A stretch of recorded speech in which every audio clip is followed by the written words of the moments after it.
What's up, everybody? Welcome back to my channel. In today's video, I'm going to talk about the recent troubles I had with my Zr2 and what the dealer said was the issue that fixed the issue with the truck. My forward collision system unavailable light came on Tuesday morning. Usually I'm used to that when it's icy or foggy or whatever, snowy, build up around the windshield camera, but stayed on the whole day, so I thought that was kind of weird. So I started doing some research, and people either claim it's just a dirty windshield, so obviously I cleaned the windshield, still stayed on. Next step was just seeing what other dealers had done. Either a lot of dealers said they replaced modulars, did a flash on the camera up there and then fixed it, or they replaced the camera itself. So knowing that information, I ended up calling Chevy to see if there was a fuse or something I could undo to kind of reset it my own.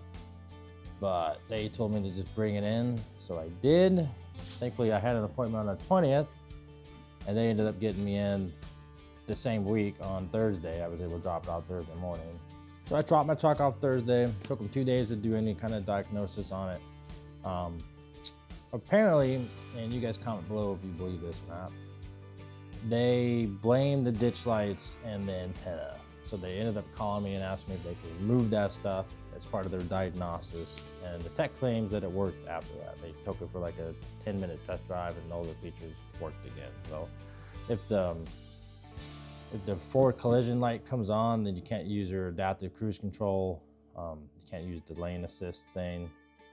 And I don't know if the side blind side monitor works either, if that camera doesn't work, but there's 3 things I had wrong with mine. Dealer said it was the ditch lights and or antenna. I don't know if I really believe that. I'm kind of skeptical about it because it worked fine for months.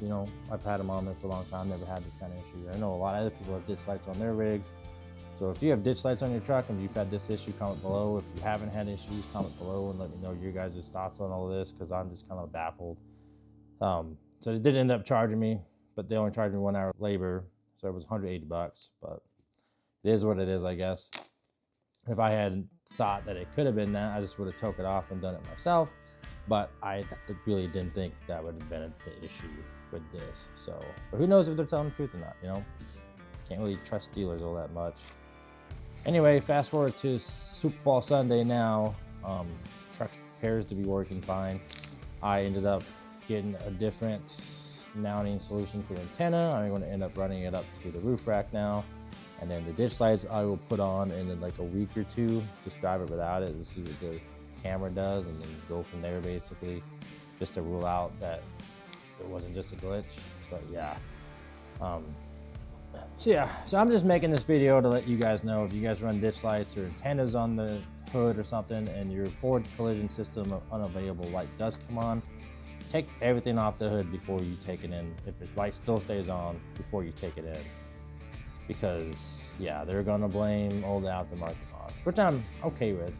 I expect that. If I have any issues with the sunroof or whatever, they're gonna be blaming the roof rack. If I have issues with the suspension, they're gonna be blaming the lift kits. It's like kind of be expected. But when it's kind of safety oriented, it's like you think they would just try to fix stuff, but whatever. I guess it is what it is. So this is more just my rant / public service announcement for you guys today. Yeah, that's really it. Took them 2 days to try to figure it out. I'm just like, whatever, dude. But yeah, so that's it for this video. My next video, I will hopefully be doing more mods to the roof rack, putting on some stuff like a awning and all that good stuff. And then the 28th of this month, I am going to be finally getting on installing my Peaksuspension lift kit that they sent me last year. I'm excited for that. I'll do a full video on that, and then also I'll probably down the line I'll do a review video about the lift kit, how I like it, how it compares to the stock spring, and all that good stuff. So yeah, stay tuned for that. And if you're new to the channel, make sure you subscribe. But other than that, I'll catch you guys on the flip side.